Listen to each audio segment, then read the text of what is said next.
നിങ്ങൾ വിചാരിക്കുന്നുണ്ടാവും ഇവൻ എവിടെയാണ് പോയതെന്ന്. ഇവന് ബാംഗ്ലൂരേക്കാണ് പോയത്. എനിക്ക് തോന്നി ഇവൻ ആദ്യമായിട്ടാണ് തോന്നുന്നത് എന്നെ ഇട്ടിട്ട് ഇത്രയും ദിവസം പിരിഞ്ഞ് നിൽക്കാൻ വേണ്ടി പോകുന്നത്. 2-3 ദിവസം ട്രിപ്പെല്ലാം പോയി കഴിഞ്ഞാൽ അങ്ങനെ നിൽക്കുമെന്നല്ലാണ്ട് ഇത്രയും ദിവസം ഇതുവരെ ഓൻ എവിടെയും പോയി നിന്നിക്കില്ല. അതേപോലെ തന്നെ ഞാൻ മോളെയും കൊണ്ട് ഹോസ്പിറ്റലിൽ എല്ലാം പോയി നിൽക്കലുണ്ട്. ഇനിയിപ്പോൾ എങ്ങനെയാണെങ്കിൽ എനിക്ക് വേറെ ആരെങ്കിലും ഉണ്ടാവലുണ്ട്, ഇനിയില്ല ഓനെ ഇട്ട് ഞാൻ പോകുന്നതാണെങ്കിൽ ഓനിക്ക് ആരെങ്കിലും ഉണ്ടാവലുണ്ട്. ഇതിപ്പം ഞാൻ ഒറ്റക്കായതുകൊണ്ട് എനിക്ക് ഭയങ്കര സങ്കടം. ഓനെൻ്റെ എല്ലാ സങ്കടമോ എല്ലാത്തിനും എൻ്റെ കൂടെ നിൽക്കുമോ. എവിടെയെങ്കിലും പോകുന്നതാണെങ്കിലോ ഭക്ഷണം കഴിക്കുമ്പോൾ എല്ലാം ഉമ്മ കുടിച്ചിക്കില്ല, ഉമ്മ തിന്നിക്കില്ല, ഉമ്മ എന്താ കുടിക്കാത്ത, ഉമ്മ എന്താ ഇങ്ങനെ ഇരുന്നിക്ക്, ഉമ്മ നിസ്കരിക്കുന്നില്ല. രാവിലെ സുബൈക്കെല്ലാം ഓൻ എന്നെ വിളിക്കുക, മണിക്ക് നിസ്കരിക്കുന്നില്ല എന്ന് ചോദിച്ചിട്ട്. അപ്പം അങ്ങനെ എൻ്റെ ഒപ്പം ഉണ്ടാകുന്നതാ. അവനായിരുന്നു എൻ്റെ ലോകം.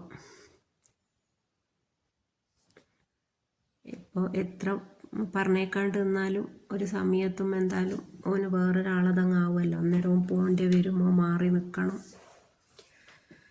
ഞാൻ ഇങ്ങനെ ആലോചിക്കുക, മുഹമ്മദ് കെട്ടുന്ന സമയത്ത് പെൺകുട്ടികൾ പറയട്ടെ നമുക്ക് നാട്ടിൽ നിൽക്കുന്ന ആൺകുട്ടികളെ കിട്ടണമെന്ന്.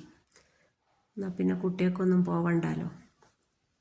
അവൻ പോകുന്ന രാവിലെ തന്നെ ഇവന് ഒപ്പിച്ചൊരു പണിയായത്. ഒരിക്കലും ഇവന് പിരിപ്പൊന്നും പിരിച്ചു വെക്കുമോ ബെഡ്ഷീറ്റ് റെഡിയാക്കുകയൊന്നും ചെയ്യില്ല. പോകുന്ന രാവിലെ നോക്കുമ്പോൾ എല്ലാം നല്ലോണം പിരിച്ച് റെഡിയാക്കി വെച്ചിരിക്കും. ഞാൻ എത്രയോ പ്രാവശ്യം പറഞ്ഞാലും അവൻ അതെല്ലാം ചെയ്യലുള്ളൂ.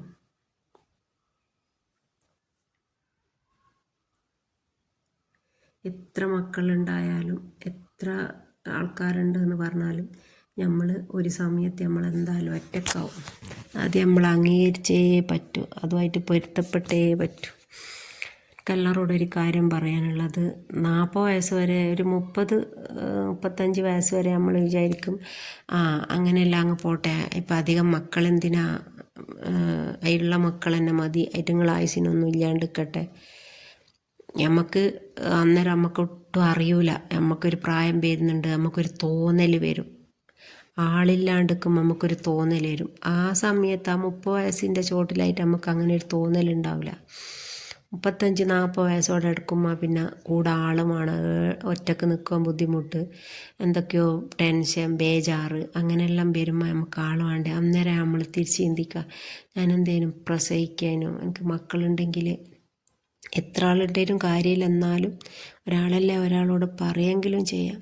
ഞാനിപ്പോൾ ഇങ്ങനെ വിചാരിക്കുന്നുണ്ട്, 3 ഞാൻ പ്രസവിച്ചിക്ക്, പഠിച്ചവനെ ഒരു 2-3 ആളും കൂടി ഉണ്ടെങ്കിൽ. ഇപ്പം എല്ലാവരും ചോദിക്കും, ഇപ്പം 5 പ്രസവിച്ചല്ലേ അബുദാബിയിൽ നിന്ന് 4 അങ്ങ് പോയത്. അതുകൊണ്ട് അത് കാണാനാവുന്നില്ലേ. ഞാനിങ്ങനെ കരയുമ്പോൾ ഞാൻ തന്നെ എൻ്റെ അടുത്ത് ചോദിക്കും, 15 ദിവസത്തേക്ക് പോയതല്ലേ, എന്തിനാ ഇങ്ങനെ കരയുന്നത്? അബുദാബിയിലെ വാർത്തയെല്ലാം കേട്ട് നോക്കുമ്പോൾ ആ ഉമ്മ എങ്ങനെ ആ റൂമിൽ നിൽക്കൂ, മക്കളില്ലാണ്ട് 1 അല്ല 2 അല്ല 3 അല്ല 4 പോയിട്ട് കബറിൽ കിടന്നത്. പഠിച്ചോനെ, ഉമ്മാക്ക് സബൂറിനെ കൊടുക്കണേ റബ്ബേ. അതിങ്ങനെ ആലോചിച്ചിട്ട് കുറേ ഞാൻ ഇതുമായിട്ട് പൊരുത്തപ്പെട്ട. ഞാൻ ഇങ്ങനെ മുഹമ്മദിൻ്റെ ബാംഗ്ലൂർ പോകുക ഞാനെങ്ങനെ ഉൾക്കൊള്ളും, എന്നെ കൊണ്ട് പറ്റൂല റബ്ബേ. തലേന്നേ എനിക്ക് ഭയങ്കര ടെൻഷൻ, ഇവന് ഇന്ന് പോവല്ലോ എന്ന് വിചാരിച്ചിട്ട്. വൈകുന്നേരം ആ ഒരു സമയത്തെല്ലാം ഞാൻ വെറുതെ ഇങ്ങനെ പുറത്തെല്ലാം നോക്കുമ്പോൾ എനിക്ക് എന്തെല്ലോ ഒരു മിസ് ചെയ്യുന്നു.